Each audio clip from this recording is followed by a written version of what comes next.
గత ఎన్నికల్లో భారీ హామీలిచ్చి కూటమి ప్రభుత్వం అధికారంలోకి వచ్చిన సంగతి తెలిసిందే. అయితే ఈ హామీలు అమలు చేయలేరని అప్పటి సీఎం వైసీపీ అధినేత జగన్ మొదటి నుంచి కూడా చెబుతూ వచ్చారు. కూటమి ఎన్నికల మేనిఫెస్టోపై ఓ పవర్ పాయింట్ ప్రెజెంటేషన్ కూడా ఇచ్చారు.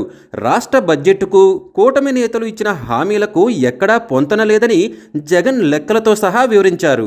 అయినప్పటికీ ప్రజలు గుడ్డిగా కూటమికి ఓటు వేశారు. కట్ చేస్తే కూటమి ప్రభుత్వం కొలువుదీరి 5 నెలలైంది.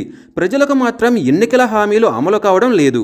ఇసుక ఫ్రీ అన్నారు, అది అమలు కావడం లేదని కూటమి నేతలే వాపోతున్నారు. సంవత్సరానికి 3 గ్యాసు సిలిండర్లు ఇస్తామని హామీ ఇచ్చారు. ఈ సంవత్సరానికి 1 గ్యాసు సిలిండర్తో సరిపెట్టారు.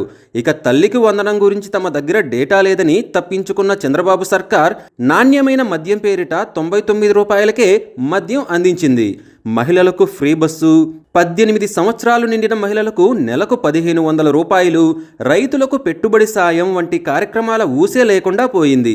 కూటమి ప్రభుత్వం ఈ 5 నెలల్లో ఏదైనా అమలు చేసింది ఉందా అంటే పెన్షన్లు 3000 నుంచి 4000 రూపాయలు పెంచడమే. అది కూడా గత వైసీపీ ప్రభుత్వంలో ఇచ్చిన వారికన్నా తక్కువ మందికి ఇస్తున్నారు. పెన్షన్ల విషయంలో ప్రతి నెల లబ్ధిదారుల సంఖ్య తగ్గుతూ వస్తుంది. ప్రస్తుతం ఏపీలో ఎన్టీఆర్ భరోసా పెన్షన్ కింద ప్రస్తుతం మొత్తం 64,14,174 మంది పెన్షన్ అందుకుంటున్నారు. డిసెంబర్ నెలకు వచ్చేసరికి ఈ సంఖ్య 63,92,702 మందికి చేరింది. వైసీపీ హయాంలో ఈ సంఖ్య 70 లక్షలకు పైగానే ఉంది. వీరిలో వృద్ధులతో పాటుగా దివ్యాంగులు, తలసేమియా వ్యాధితో బాధపడుతున్న వారు ఉన్నారు.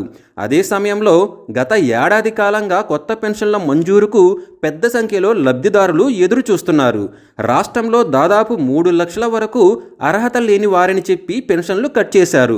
పెన్షన్లను 1000 రూపాయలు పెంచారని ఆనందపడేలోపే లక్షల సంఖ్యలో పెన్షన్లు తొలగించి ఆ లెక్కలను సరి చేసుకుంటున్నారు.